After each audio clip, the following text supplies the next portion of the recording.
A 2003 Sylvan Mirage, 20 feet of heavy-gauge welded aluminum sitting on its trailer in a gravel lot, ready to launch this weekend, $8,500.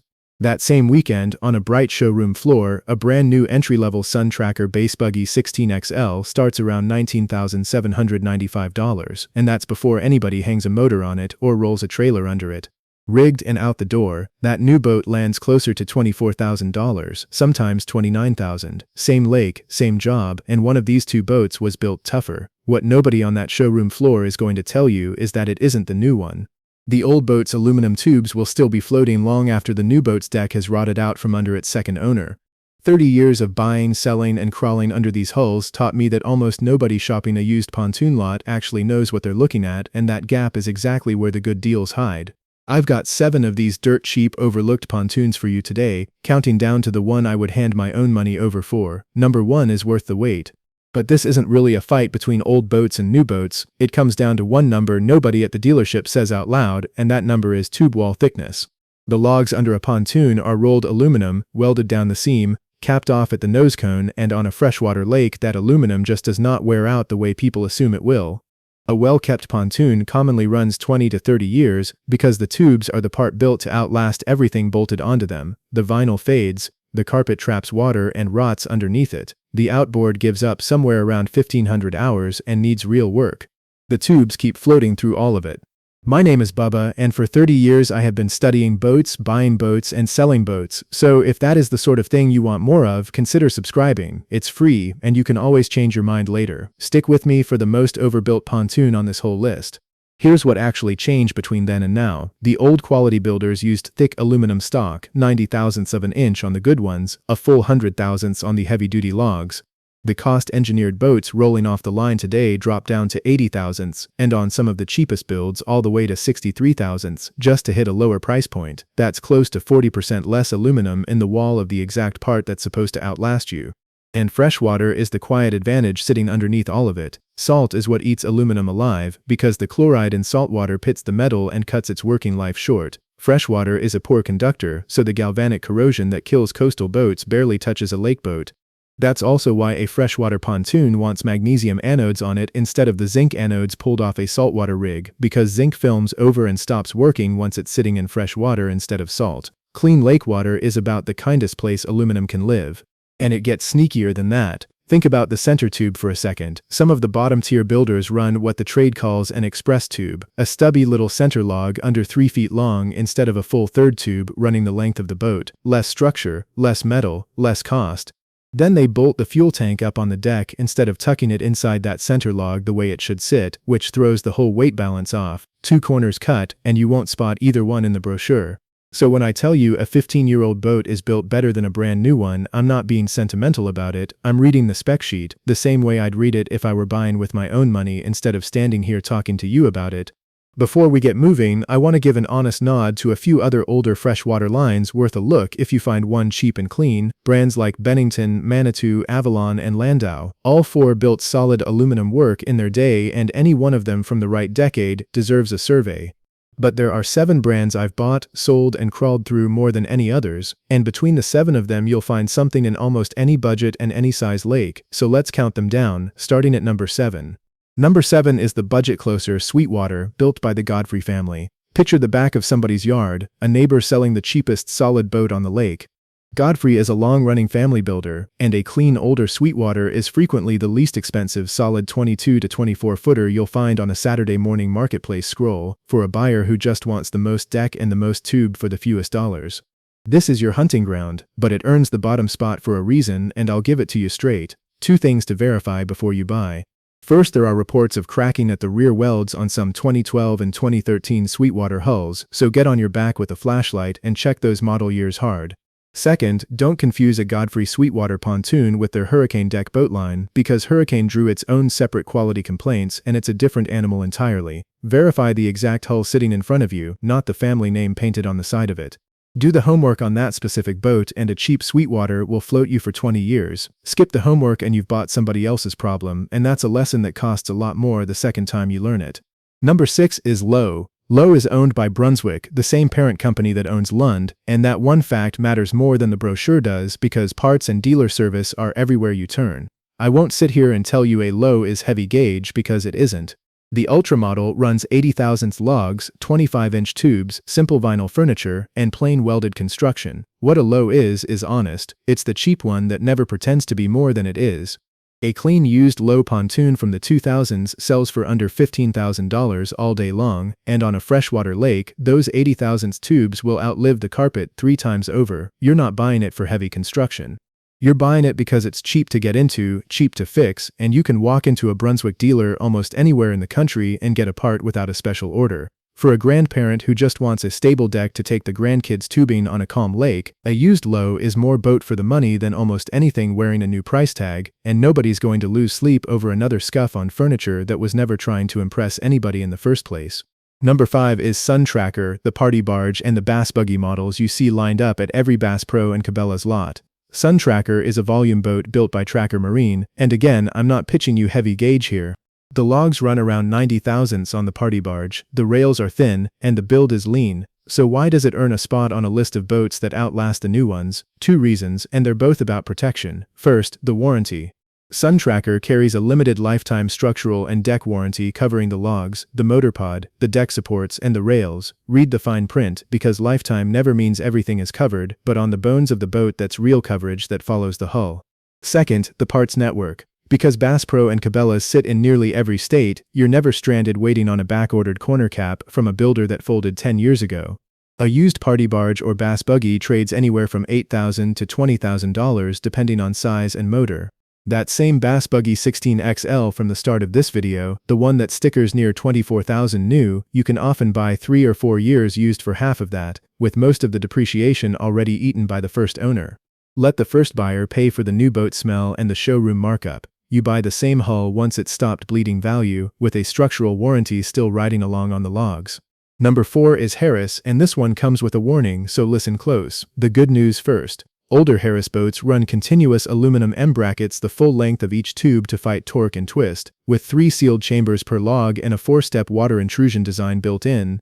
That's real structure, the kind that holds a deck flat and stable for decades. On reputation alone, Harris belongs up with the heavy builders. Now the warning, because the retired captains and surveyors watching already know this one.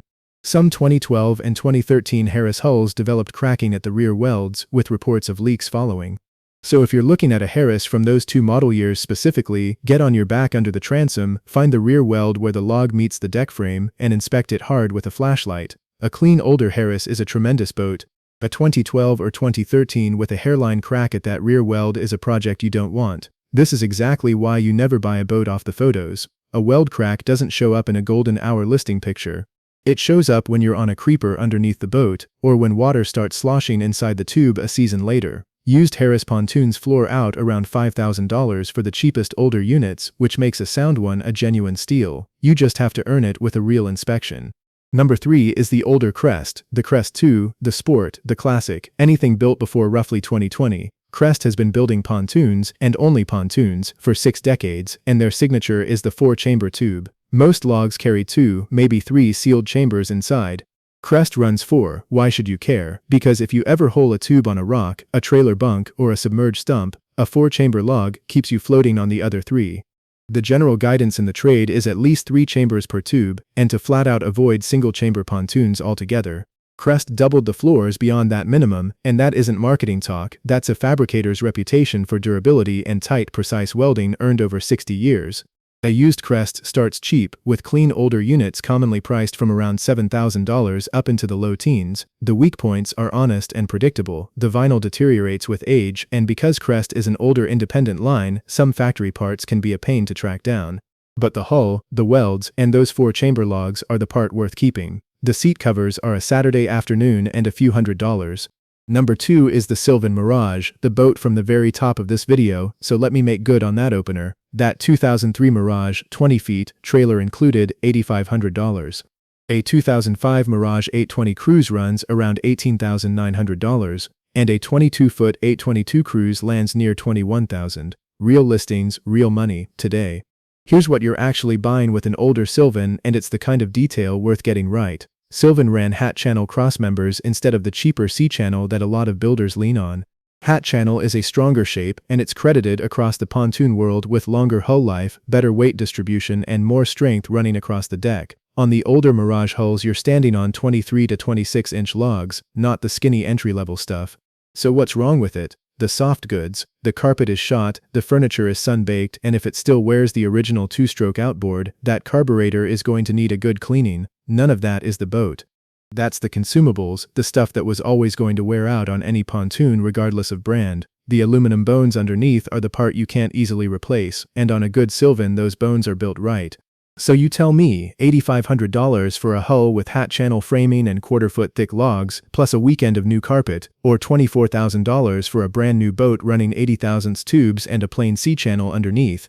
There's a reason the smart money keeps circling the back of the lot instead of the showroom floor. Number 1 is Premier, and if you made me pick just one boat off this whole list to buy with my own retirement money and run for the next decade on a freshwater lake, this is the one, and I wouldn't think twice. Here's why it's built differently than everything that came before it on this list. Start with the logs. Premier tubes run 90 thousandths thick in 25 and 27-inch diameters with internal baffles and a solid welded keel running the full length of the hull.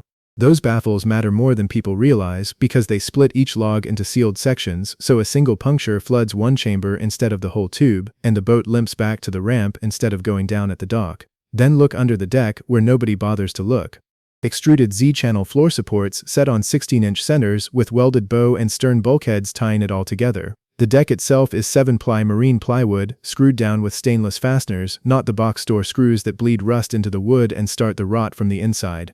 That isn't building a boat to a price, that's building a boat to last. The part that earns Premier the top spot, though, is the furniture. Premier moved to roto-molded furniture bases with no wood in them at all, and if you've ever rebuilt a pontoon you already know why that matters. Water gets into a plywood seat base, it sits, it rots, and the whole piece sags and crumbles from underneath. Premier simply took the wood out of the equation, so there's nothing left to rot and nothing left to break down over time. Now think about the money, because this is the part that surprises people. A 2008 Premier 221 Gemini trades around $16,900, and a Premier Legend 229 can be found near $11,000. You're buying 90 thousandths logs, a welded keel, Z-channel framing, and furniture that physically cannot rot, for about a third of what a new heavy boat costs, and roughly what a stripped-down entry-level new pontoon stickers for. The new entry boat hands you 80 thousandths tubes and a plywood seat base. The used Premier hands you the tank. Plenty of these carry a transferable limited lifetime structural warranty too, but read it closely because there's a catch worth knowing. Premier charges a $350 transfer fee, caps second owner coverage at 10 years, and voids the whole warranty if a previous owner used the wrong non-marine fasteners and let corrosion start in, so verify the fasteners before you ever count on that warranty saving you. If a man on a fixed income asked me to point at one used pontoon and tell him to buy it and sleep easy, it's the Premier every time. I have put my own family on Premier hulls more than once, and I have never once regretted recommending that boat to a stranger either, which is not something I can say about every builder on this list. None of these 7 picks matter though if you can't tell a solid hull from a lipstick job standing in somebody's driveway. So before you hand anyone a check, give the boat 15 minutes and it costs you nothing to do it right. Start with the tubes. Bring a spray bottle of soapy water and hit every weld seam you can reach. A pinhole leak will blow bubbles right through the soap. If the seller lets you put a little air into the tube, keep it under 3 pounds of pressure because these logs are not built like high-pressure tanks, and pushing past 3 pounds can blow a seam apart that was otherwise sound. Then rock the boat and listen. If you hear water sloshing inside a tube, that log has taken on water somewhere and you walk away. Read the dents like somebody who's done this before. A smooth, shallow depression is cosmetic, leave it alone. A sharp crease sitting right next to a weld seam is structural, and that's a walk away every time. The bracket weld points where the logs meet the deck frame are notorious for stress cracks, so put your flashlight on every single one of them. Now the deck, because the deck is what actually kills most pontoons, not the tubes. Walk every square foot of it, feel for soft spots and sag underfoot, and tap it, listening for a hollow sound where the plywood has started to give. Pull the carpet up at the edges and check the plywood underneath for trapped moisture and rot, since that's usually where the real story is hiding. Put your hand on the transom where the motor mounts and press firmly, because waterlogged wood right there is an expensive fix down the road. 2 more fast checks separate a buyer who did the work from a buyer who got taken. Read the capacity plate. Federal rules don't even require a plate on a pontoon over 20 feet, but most carry one anyway, and exceeding it can void your insurance and break state law. Then find the hull identification number affixed on a pontoon to the aft crossbeam within a foot of the starboard log and match every character of it against the title in your hand. If those numbers don't match, that boat is not yours to buy.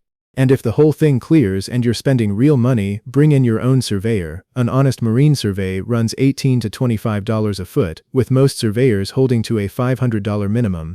On a $12,000 boat, a $400 to $600 survey is the cheapest insurance you'll ever buy. Never ever use the surveyor the seller hands you, because that surveyor's paycheck depends on the sale closing, not on telling you the truth about a hairline crack he'd rather not mention. So let me pull this all together, because the 7 boats aren't really the point. The pattern underneath them is the point. Every pick on this list works the same way. The aluminum hull lasts 20 or 30 years on freshwater. The carpet, the vinyl, the furniture, and eventually the motor, those wear out, and those you replace yourself, so you stop paying for structure you don't need and start paying only for consumables you can fix in a weekend. New carpet, a new top, and good used furniture often cost more on their own than a whole used boat that already has them, which tells you exactly where the real value lives.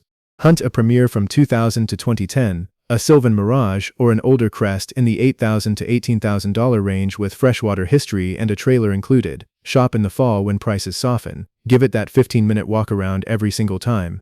Walk away on creased welds, sloshing tubes, soft decks, or a rotted transom, no matter how good the rest of the boat looks, and no matter how much the seller insists you're the third buyer to ask this week. Remember that 2003 Sylvan from the start of this video, the faded 20-footer parked next to a shiny new boat that cost 3 times as much. Look at it again. Except now you know what's sitting under the deck of each one, and you know which set of tubes is still going to be floating in 2045. The truth nobody at the dealership will say out loud is simple: you're not buying an old boat. You're buying a better built one that somebody else already paid the depreciation on. But first you need to see the next one, because there's a whole game some sellers run on these dressed up boats. The rinse, the relist, the golden hour photos, the lipstick job that turns somebody else's 2-year-old problem into your purchase. I'm going to show you exactly how it works and the one question that ends that whole act on the spot. That video is next.